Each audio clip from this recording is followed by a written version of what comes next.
going to be a quick video to document how I got from the end of my Annapurna circuit trek in Pokhara to the beginning of my Everest Base Camp trek in Ramechapp. Raj, our guide from the Annapurna trek, emailed us the Kathmandu boarding passes before he headed off to the bus station. He also talked to the staff of the Pokhara hotel to let them know that we were expecting a shuttle us to the airport the next day. The plane was uneventful. The process was so smooth I barely remember it. Nothing like getting to and from Nepal or like flying up to Lukla to start the Everest Base Camp trek. We were on the ground in Kathmandu before 3 p.m. Plenty of time to relax before our team dinner. At the team dinner, we were visited by David. He was an executive for the trek agency. Jose and Luis had some words for him. They were told that the company would pay for the guides and the porters' bus tickets to Tatapani. But Raj said it came out of their own pockets. They also wanted an option to pay the 10% tip ahead of time. That's a lot of money to exchange in country and to carry around for 2 weeks. Speaking of money, I was out of it. The tip blew away the recommended amount of walking around money. That weighed heavy on me as I went to bed that night. The next morning I was told there was no way I would be able to start my next trek that day, so I should relax. I went around picking up souvenirs, which I would pay for with credit card. I also repaired my jacket and camp shoes. My jacket had a hole in the sleeve, and the camp shoes were destroyed by walking to the bridge in the jungle. The repairs were great and very cheap. I happened to be between errands when I got a call on the hotel room phone.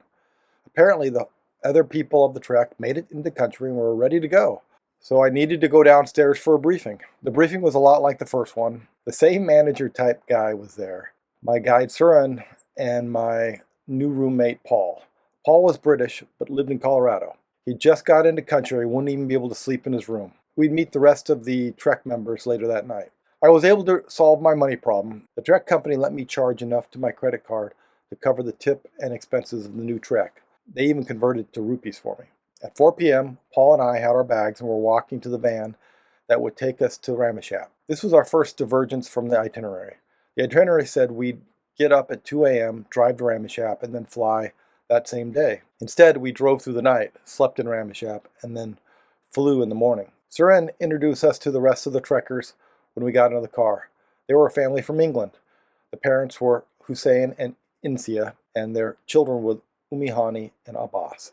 The drive was really something. The van was crowded, and I made the mistake of holding my backpack on my lap instead of putting it on the roof rack. It made socializing difficult, although Paul managed to chat up the family. I'm sure their shared British background helped. Damage caused by the flooding that I mentioned in episode 1 was still messing with the roads. At one point, we drove across a muddy landslide that was being actively worked by an excavator. The van drove within feet of the excavator's swinging claw. The drive was supposed to be between 4 and 6 hours, but took 8.5 hours. We did stop after the worst of the road damage for dinner at a roadside tea house. They only offered dalbat, and I was kind of over it at this point, so I stuck to tea. We arrived at the most run-down guest house of the whole Nepal trip at nearly 1 a.m. Paul seemed kind of shocked by the accommodations. Remember, he was supposed to be staying in a fancy hotel in Kathmandu, the same hotel I'd already spent 2 nights in. Next time, our flight to Lukla, the most dangerous airport in the world.